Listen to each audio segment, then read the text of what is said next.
Paranoid Radio. Kiss. Keep it simple, stupid. Paranoid.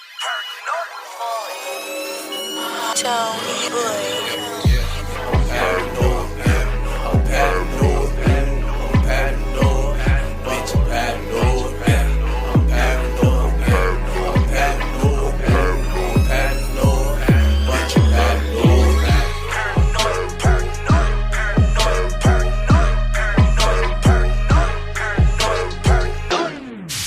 Tasticos 1, 2.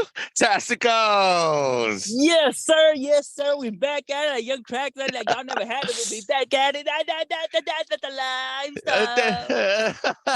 That is right. Welcome back to Paranoid Radio Podcast. Ladies and gentlemen, I am the humble host of this amazing show, Trebles Garcia. And that fucking idiot is the best co-host on the motherfucking planet. Big Tech, salute.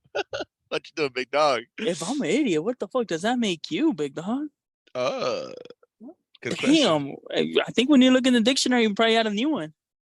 What do you mean? What are you going to add? You put my face right next to the fucking word? Fuck around, find out. Well, that's what's going to happen. Right? Ladies and gentlemen, welcome back to Paranoid Radio Podcast. Thank you so much for being here. It's a blessing to see you guys join us.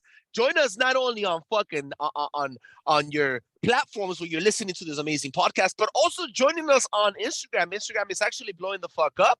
Now we are getting comments and we're getting interactions and we're getting about 100 fucking followers almost a week now. So the past week we've been fucking being blessed.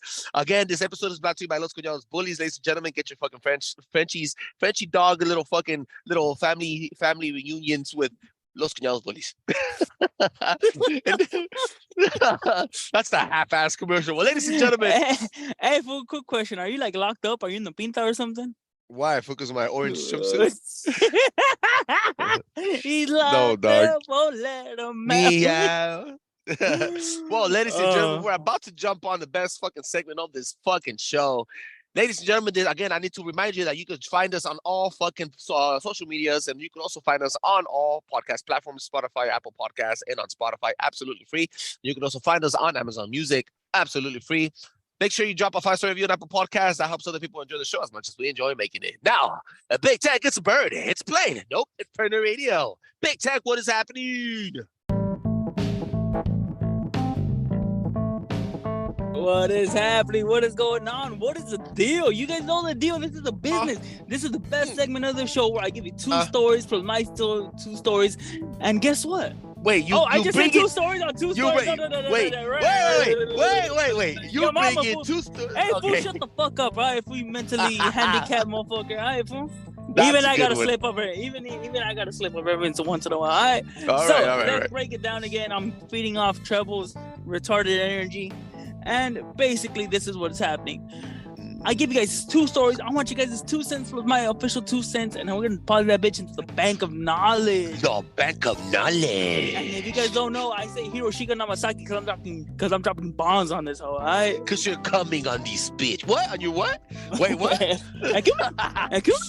So, one of the biggest stories hitting worldwide right now. It's trending everywhere.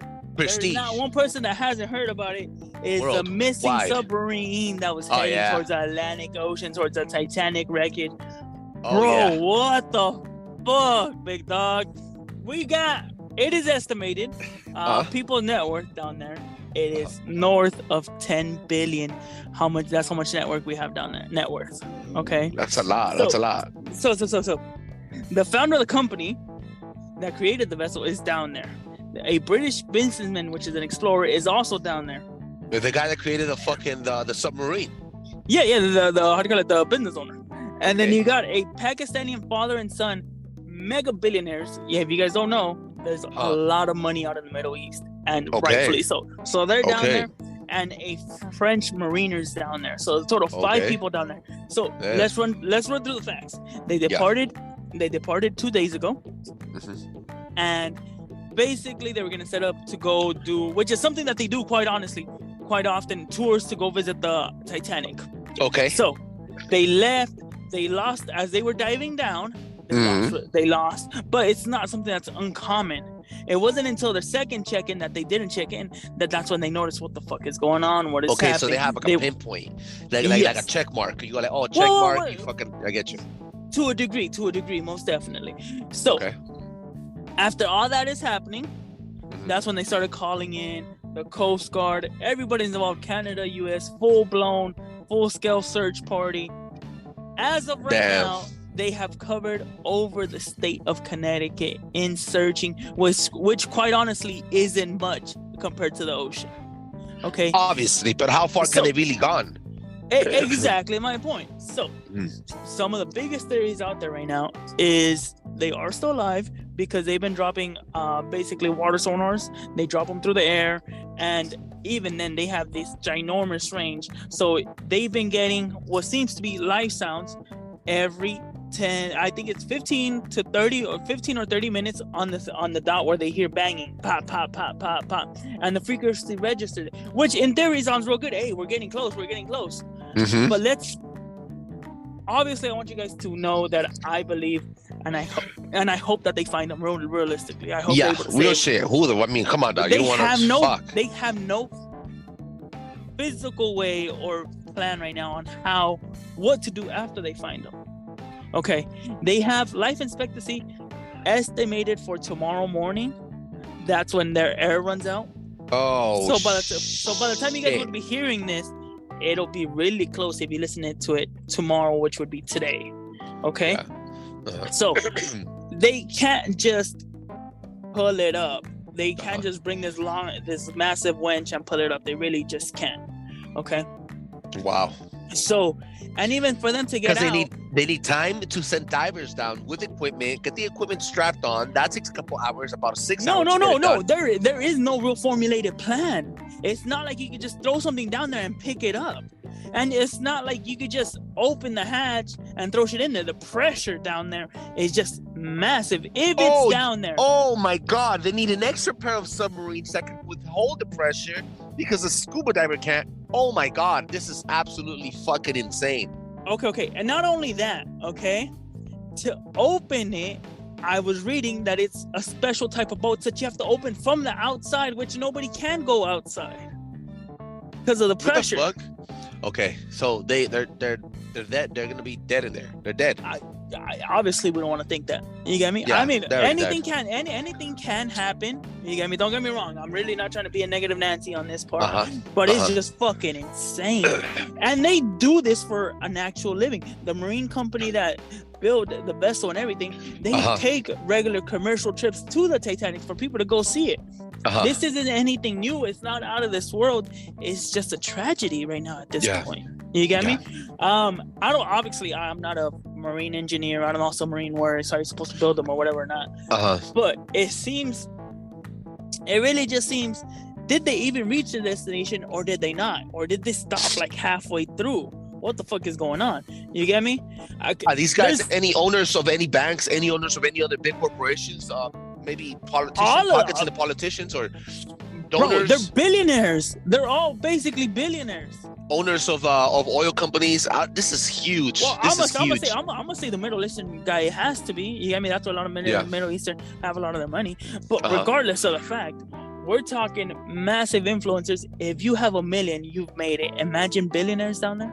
Yeah, I have a strong feeling that there's more to play here. I don't want to think conspiracy, but damn, dog, accidents do happen. You know, freak accidents do happen. They do. I mean, shit. Could they have run into Megalodon? It's not impossible. Don't get me wrong. It's not impossible. Yeah. It could have been something small. Maybe they got too close to something and it ripped something. You get me? Could have been as easy as that. Let's be honest. Don't get too close to me. I'm gonna rip you up. Wait. So one thing that came to my mind definitely was, if you guys have ever watched the origin story of Green Arrow, was basically guy was stranded out at sea. It's not the same as a submarine.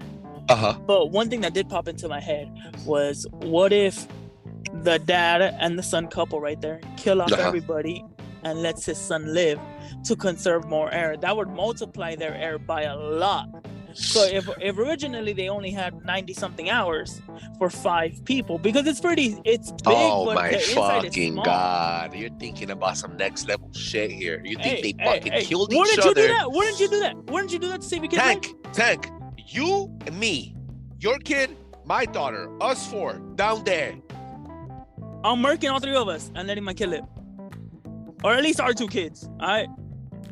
Realistically speaking, Damn. I'm murking me and you, and I'm gonna debate your little girl because that's your little girl. All right. Tell me I'm not wrong. I'm okay with you killing each other, but how would I know you killed yourself? We'll both say, hey, ready, 1, 2, 1. Hey, you didn't do it, I did it. Hurry up, go to your second fucking thing. This is getting sentimental. Go to your fucking second one. No, fucking dick. No. But let's stay tuned. Hopefully, by the time you guys hear this, we have positive and really good news coming out. But it is very slim to none odds, okay? On to the next story, my people. Let's bring it in. Let's bring the rain, and let's finish it off with something positive. Yeah. Okay. I like that trend. You come in with something impactful, sad, makes you want to cry, and then you end it with a big climax, with a big orgasm, with a big ending. Te asusta, pero te gusta, güey. Just do it. What you got? Let's finish it off with something really just massive. So, okay. 50 years back, 1970s, 1980s, give or take, life expectancy was rooted to be roughly between 75 and 80. Okay. According to modern medicine, 90 to 100 years old is quite possible. But we actually moved up the times table where 80 is a new normal. Okay. That is something to celebrate without a doubt, my people. Yes. That means that we've made it far enough, even with everything that's going on. Even if we're talking diseases, even if we're talking fast food, obesity, all these chronic illnesses that we have. Even if we bring on that in, it's officially been moved up, which is just something amazing, phenomenal, if you really think about it. Compared to 200 years ago, where you could have basically died from a simple scratch. You get me? Getting infected and just not taking care of yourself. A lot of us didn't even make it up to 30 years old. Prime time. Exactly. I mean, I know we hear a lot of negative stuff, people saying how I hope we make it up to 18, depending on the area that you're born in. But realistically speaking, if you manage to grow up and be an okay person, 80 years old is not a bad life. It's you not. Get me? Yeah, that's a full life. Yep. Word. Realistic. I mean, personally, I'll be happy if I make it a 60, 65. You get me? That's a good life. You get me? A lot of people don't get that because of tragic accidents. You get me? Yeah. I mean, something routine and simple can kill you. You get me? Yeah. But nevertheless, I think that's something very positive that has been updated. And we could actually say we can try to make it to that part. Obviously, we can't. So they updated the average size man. I mean, sorry. Yeah. The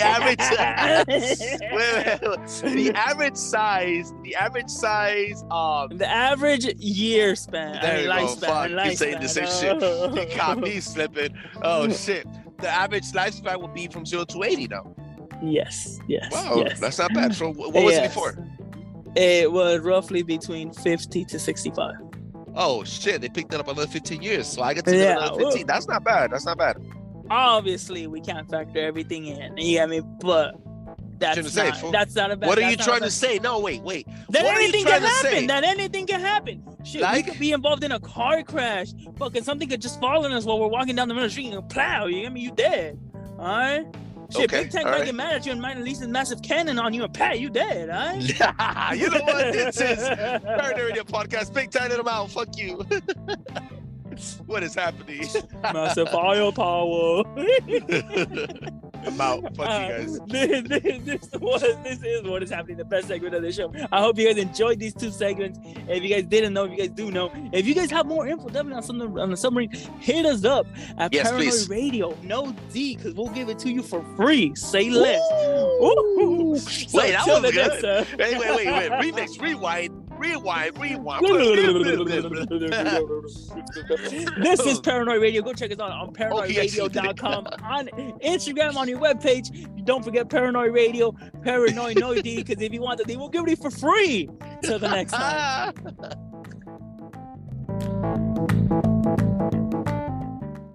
That is right, Big Tank. Thank you for those two amazing stories. As always, doing an amazing job. Big Tank in the motherfucking house, trying to get this shit Chile hard rock standard level, slightly above average. What the fuck are you doing? Woo! Damn. We have an amazing topic for you guys today. This episode is brought to you by Los Cuñados Bullies. Ladies and gentlemen, get your Frenchie Dons and baby puppies. You, alliance of your family, today, only with Los Cuñados Bullies. Yes, sir. Yes, sir. What's shaking, big dog? Let's jump off the end of the deep pool and go skinny dipping in that hole. So let's go skinny dipping in the fucking waters of dream state. Ladies and gentlemen, it's only in the past few decades that science has shown us the benefits of dreams. Yeah, I said benefits. Check this out. Memory, focus, creativity, and even the survival instincts are a direct result of how we all sleep and produce dreams. In ancient times, dreams were interpreted as spiritual insignificance. Some ancient peoples didn't only write down their dreams, but also decoded them. Sigmund Freud once said that dreams are actually internal desires being expressed with the bluest emotion.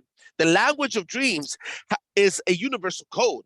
This episode will break down the meaning of dreams, the activation synthesis of dreaming, and your reality as we know it. Because I honestly think it has to do with simulation theory as well. Welcome to Dream State, the royal road to the unconsciousness. Follow the yellow brick road. Follow the yellow brick road. That is right. Big Tank, what is dreaming to you, and have you had any lucid dreams? Let's start with lucid dreaming. And then I'm going to give you some examples of what the stages of sleep do and are, and what leads to dreaming and what causes dreaming. This is a very important topic because there's a lot of people that sleep, like we mentioned on the last previous episode. We all die, but we never really live. Well, little do you know that even dreaming is your mind recreating past experiences. So here comes where lucid dreaming might take a bend to that. Ooh. Okay. Yeah. Let's start off with thousands of years, hundreds of people always saying dreams have a meaning, whether it be something small or something big. People believe that it could be predicting the future or telling you your past. Yes. So let's start off with that. Personally, I am not a big dreamer per se, I guess you could say. Yeah. I do have some very, I guess, iconic dreams that do happen more than I would like to. So let me explain that one. No. So I do have this constant dream that I do get quite often, where I'm on like in this cartel, old Wild West gunfight. I read this one before. I brought it up a couple times when we dropped that one episode of the Red Pill Heavy Hitters. That's right. It basically goes back into the whole idea that I'm in this gunfight shooting back and forth, and I'll recognize it since the very beginning. Like, oh shit, it's this. I'm back. And it's basically, I guess you want to say 10 versus 10 or whatever bullshit it is, shooting from opposite ends, pop, gun smoking. And I pull up to the objective. The objective is me killing this one guy. I don't know if he's a cartel gang member or what the fuck he is, or a leader, or whatever the fuck it might be. And I'm never able to pull the trigger. Oh shit! I'm like right there, and the gun jams or something. I'm never able to finish him off. Okay, and it'll be a rerun of it like 3-4 times solid, and it does get a little bit to the point where I can sort of manipulate it, where I could change a gun type of deal. Because I know I'm dreaming. Like literally, I've had this dream, and I know I'm dreaming, so I sort of enjoy myself. So you changed the loadout.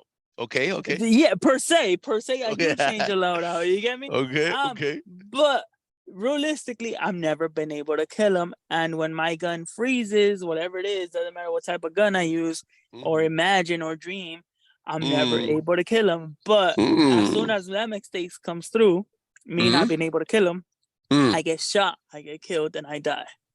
And then it like restarts a restart game. So it's I don't want to say it has any symbolism, but since I do how many real dreams have you actually had that you could actually reoccur? Very few, I would say. But yeah, I cannot reoccur, especially lucid dreams. I don't have them back to back. I do have lucid dreams a lot, but they're different dreams. And I don't have the same dream again. Like it doesn't repeat. Exactly my point. And I've Okay. had this, I want to say I've had this dream maybe like 5-6 times easy. And it's not something that I've grown up with. It's, I want to say maybe 18 and up. You got me? Since I've been having it. So, but it's just something that just does stick in my head. Like, what the fuck? I like that. Now, because you got brought in a testimony, I'm going to give you a mouthful of just a couple of facts that also match with your testimony. Now, there's phases of sleep, as everybody knows that there's a transition. When you're really sleeping, you start laying down, you start feeling your body relaxing. The light sleep, once you're going in, you start dozing off, you stop losing your hearing. And then deep sleep delta wave, when you have delta wave patterns, and then you follow up with REM state, with that's fast eye movement, when all the dreaming is actually being caused. The brain is a wondrous thing. Your brain is actually never shut down. Your brain is actually developing a new realm of existence inside your subconscious mind. During REM state, it is said that your subconscious, your subconscious and your consciousness is replaying and reorganizing your past experiences. So here comes what your lucid dreaming comes into play, especially if it's repetitive. So if you're ever flown or fought a zombie army, or for example, you're shooting this cartel member in a fucking Western movie, in real life, your brain will replay those experiences. Now, this is where I think that you are not just living your past experience, but perhaps living in a past experience in a fucking simulation, where simulation theory will come in. Everything is happening at once. There is no past, present, and future. The trifectas actually meet in one place and one time, which is the present. And this moment, the moment that you're listening to this podcast right now, is the dream. Snap. Now, check this out. What you're going through is threat simulation theory. I was reading about this because I go through that shit too. Now, my simulation theory, my lucid dreaming is I always have to do something with zombies. For some reason, I'm either planking up a wall or hitting some zombies in the head or shooting these motherfuckers in the nose or whatever it is. Now, that's called threat simulation theory. Your brain reconstructs and conditions you through traumatic events to help build character through emotional damage, kind of like what we were talking about, emotional damage. This is why through nightmares, you sweat and sometimes even tense up. Have you ever had those dreams where you feel like you're going to fall and you actually wake up because you feel your body falling? Your brain generated that fall as if you were really falling. But before you died, you fucking woke up from the simulation. You get what I'm saying? The Matrix, dog. Upon waking up, your moral and mind levels up one level of experience, and then now you have a higher survival rate in the real world.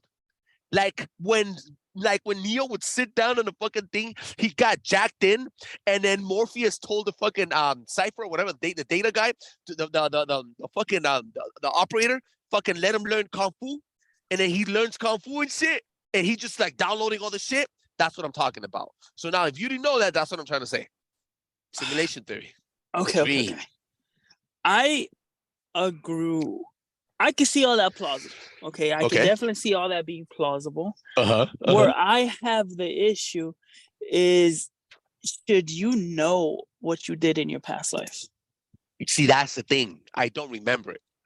See, that's what I'm saying. Should we know? Should we know what we did in the past life?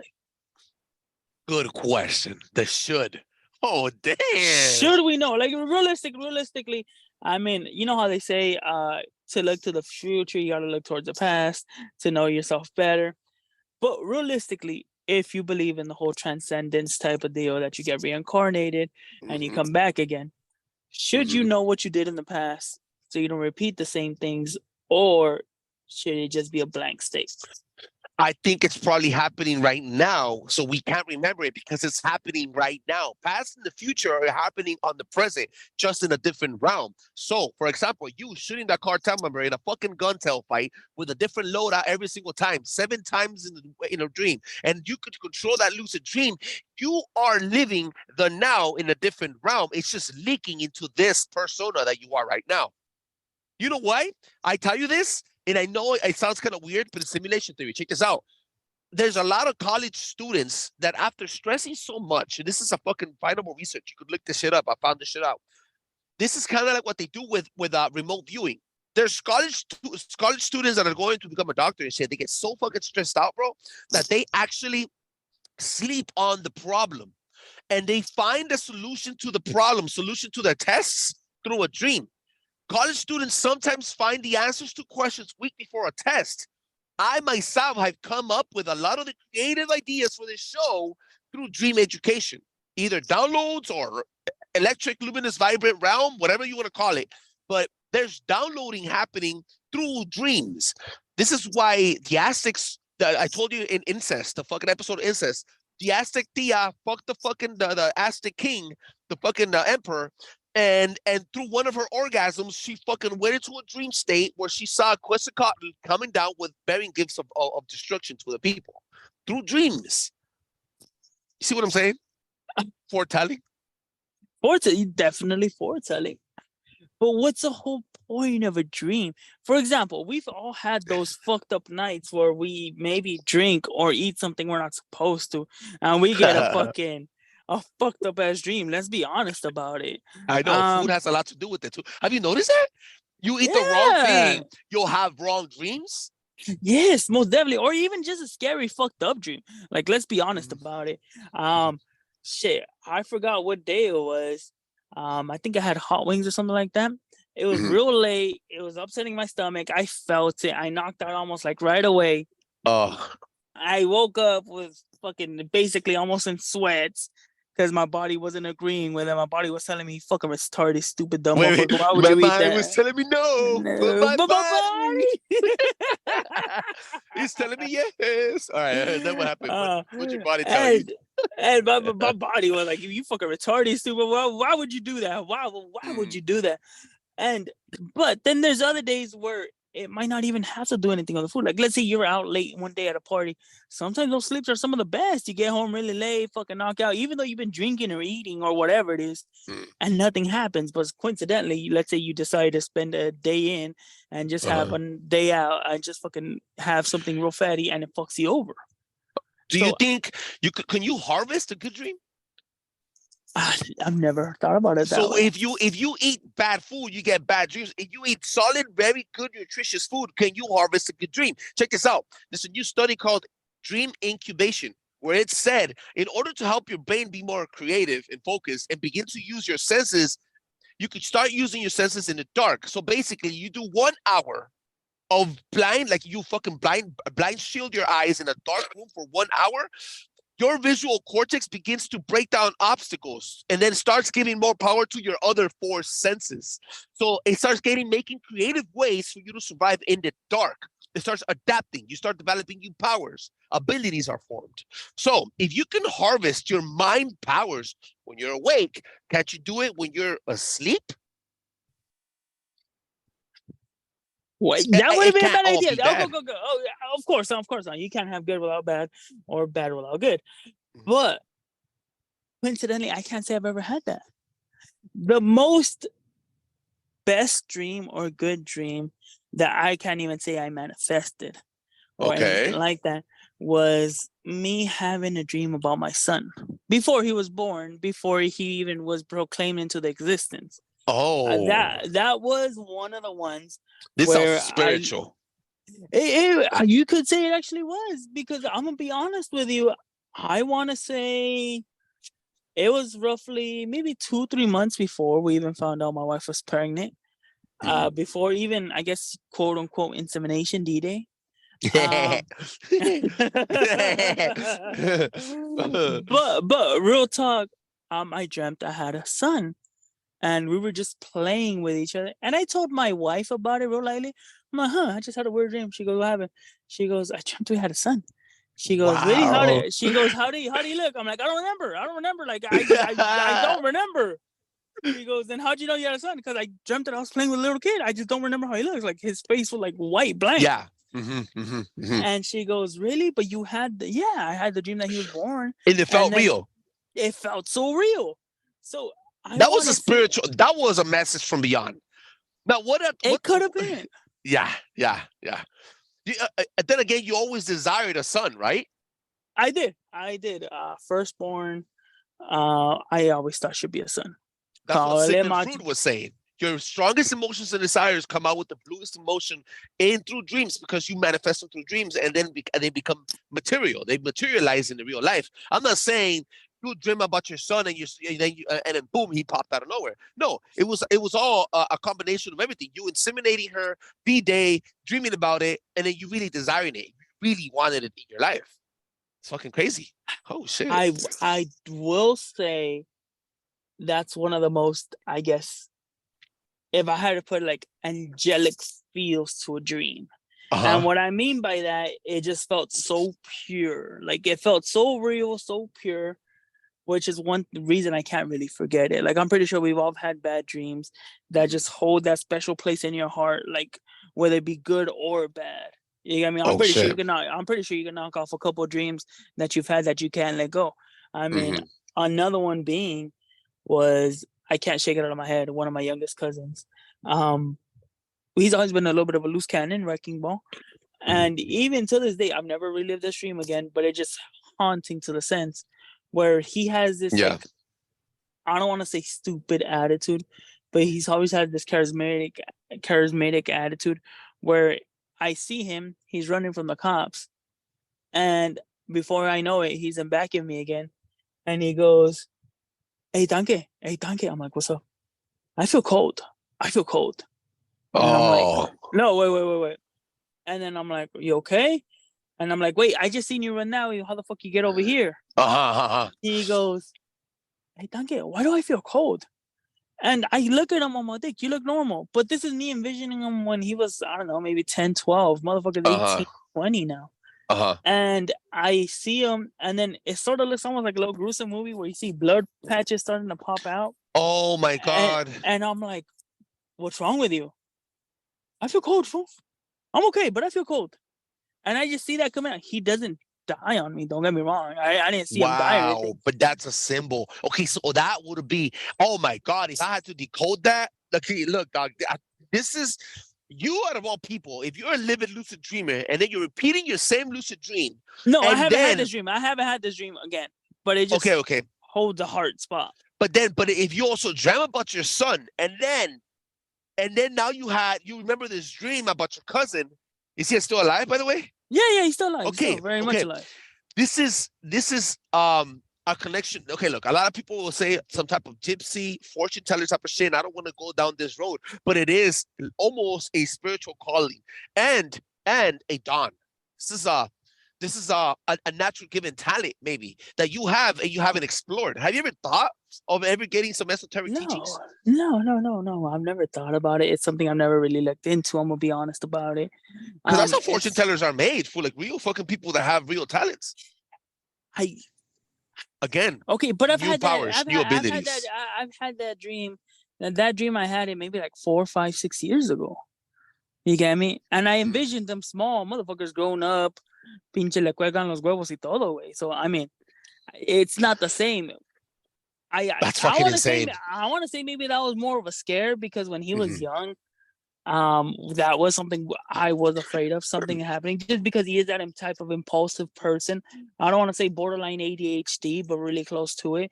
And my whole thing was him doing something, maybe out of reaction for him to get that. You get me? But I mean, you know what? You just reminded me. I'm gonna give you my testimony too. This just happened right before my baby was born. You know how we lost 3 babies. The third one was the one that really hurt me the most because I thought she was going to stick around. It was 3 months and then we lost her. So I was battling, during the time I was battling a spiritual attack from my wife's family. They wanted me to be religious. And at the time, they were trying to convert me and indoctrinate me. However, one of the main dudes, one of her uncles, that was the leader of the little fucking group that they were trying to get me in. He is very, very, I want to say, in tune with his spirituality with God, with Jesus Christ. So again, I'm not bashing on any religion or any Christians. I'm bashing only on this set of group of people that made my life miserable. This motherfucker came at me and told my wife that if we didn't convert to God, right now that God was calling and making it easy to join him in salvation for 15% of my check every month, and I can't leave that out because that's part of it. He said, you guys are going to get put through tests with something that you really love. And then boom, we lost a baby. And then we went through some shit. And then boom, my mom got sick, and I thought I almost lost my mom. You see what I'm saying? So it was kind of like, again, coincidence. I don't believe in coincidences. I'm a fucking conspiracy theorist. Everything happens for a reason. These are consequences, not coincidences. These are consequences of something. Now, I do think that maybe he was trying to tell me something, and he foretold something, and then he manifested negativity in my life, and I'm gullible enough to say I believe it. So I fucking stamped that manifestation and made it real, then I materialized it, or I simply was just not ready for a kid that time. You know what I'm saying? I was simply doing too much drugs, and I was simply just out of tune with my life. Maybe things happen for a reason. However, the testimony here is that dream kind of connects the way that you had that dream with your cousin. Now, if you don't mind me asking, is your cousin healthy? Is he good? Oh, no. I wouldn't say good by any standards, but he's still living, and he's living a lot longer than that dream percepted. Okay. You get me? Like I said, when I seen him in that dream, he was so young, 13, 14 years old. You get me? He still had baby face and everything. Now, I don't want to say the grown-ass man, but he's grown. You get me? So I can't say that one was any type of foretold or anything like that. Especially because, I mean, okay, so you don't want that for him, right? Well, you want to know what got me in that dream? That still sort of holds a thing. Is growing up, a lot of my younger siblings, cousins, couldn't say my real full name, which is Rodolfo with an R. Yeah. So one of the things that always gets to me is him calling me Ofo, OFO. Yeah, I mean, because that's Rodolfo. Yeah, I get you. Rodolfo, the R is pretty hard to pronounce even as you get older. You get me? So that was just one of the things where I saw him digress almost to where his innocence was still intact per se. Not that he's done anything bad. Yeah, not that he's done anything. You get me? But his innocence was quote unquote still intact. As far as all that happening, yeah, I really couldn't say. I mean, the worst possible dream I could have ever had was when I had that whole out-of-body experience where I had the whole sleep paralysis. So out-of-body experience is trippy because out-of-body experiences and like remote viewing are weaponized, which is my next point. But go ahead and finish. Well, see, so it's just one of those things that'd be one of the weirdest ones, and this one just happened to be one of the saddest ones. And I obviously, think you probably negated that. Maybe he was going through a dark path, and you helped him not get shot in real life because you were so afraid of it. You helped not manifest that fucking dream. Maybe you did something in the consequences of that. It was him not getting shot or killed. Anything's possible. I really can't tell you. I'm not gonna be a naysayer about it either. You get me? If I did, I'm happy. You get me? But if I didn't, I don't want to take credit for something I just didn't do. Well, I have the last couple of statements and bombs for the fucking show, which is gonna blow your fucking mind. New research, #GTS that shit. New research shows that lucid dreaming is not a real and outside world. People could actually communicate with the lucid dreamer inside the dream. Again, let me repeat that. People outside, scientists outside could communicate with people inside a lucid dream. How, you ask? With a fucking Matrix, motherfucker. A virtual reality simulator machine that helps you rehearse social bonds and survival abilities in the dream. So, for example, they'll fucking put neurological transmitters on your brain and little fucking colorful patches. They put you to sleep. They allow you to go into a REM state of sleep and then allow you to activate your lucid dream. Once the lucid dream is activated, the machine throws a couple lights, and through lights and sounds, you could talk to them. So, for example, if in a dream you go left and you pick up a gun with your right hand, that'll tell them exactly. You'll go red means right, and then a yellow would be right hand picking up a substance. Now, you cannot tell them what you're picking up on, but you are going to tell them what you're going to do with that. So they can actually fill in the gaps of your lucid dream. You're communicating with each other. Then they come and they'll tell you through memory-based colors. They'll tell you when you wake up, this is what you did. Do you recall what you were doing? And then you tell them the exact same lucid dream. They were communicating with you through the entire time. They could drive your lucid dream. This is what they do with remote viewing. Remote viewing is people go to sleep in a fucking meditation state and they can see the inside of a warehouse that they've never been in before. And they could tell you, and then a lot of, the FBI did this. The CIA did this. It's private fucking Black Ops did this shit in the U.S. military, where they use remote viewing. Hashtag Google it, dog. Where they're using remote viewers to see the inside of fucking dark bunkers in China and in Russia, during the fucking Cold War. Both countries were fucking doing this shit. It's fucking crazy. So it's kind of like MK Ultra, but like you're sleeping and using your within telekinesis yourself. power. That's fucking crazy, dog. Yeah. So Shit. remote viewing is another thing. So a lot of different things that I couldn't be able to touch on this fucking show was simulation theory, more about it, what dreams are made and what causes them, deja vu and out-of-body experiences, chaos theory, lucid dreaming, and why we sleep. Remote viewing is definitely a thing, and I think remote viewing needs an episode by itself. It's a huge fucking deal, and it was also weaponized. Now people are trying to weaponize lucid dreaming, which is extremely important because everybody dreams. This is everybody has emotions and everybody has desires. If somebody can manipulate your desires and emotions, they could restructure and rewire your brain and impose behaviors on you through lucid dreaming. Imagine that. Tripping the fuck out. This is the Matrix, dog. Scary thought. It's a scary thought, right? Yeah. They control you awake and they control you when you're asleep, dog. Fuck my life, homie. Got you coming while you're going, big dog. Oh shit, that's right. This is Paranoid Radio Podcast, brought to you by Los Cuñados Bullies. Big time. Let them know where they can find you. You guys know the deal. Catch it EKNAT.626 and follow Los Cuñados Bullies, LOS_Cuñados, CUNADOS_bullies, BULLIEZ. Go check it out. Let me know what you guys are feeling, what you guys are not feeling. If you guys like the previous segment, let me know. That's right. Be back till next time. This is Paranoid Radio Podcast. Dropping, hop and roll them. Drop a 5-star review on Apple Podcasts. Ladies and gentlemen, drop a 5-star review on Apple Podcasts. Helps other people enjoy the show as much as we enjoy making it. Big time. Thank you so much. Love you, big dog. Till the next time.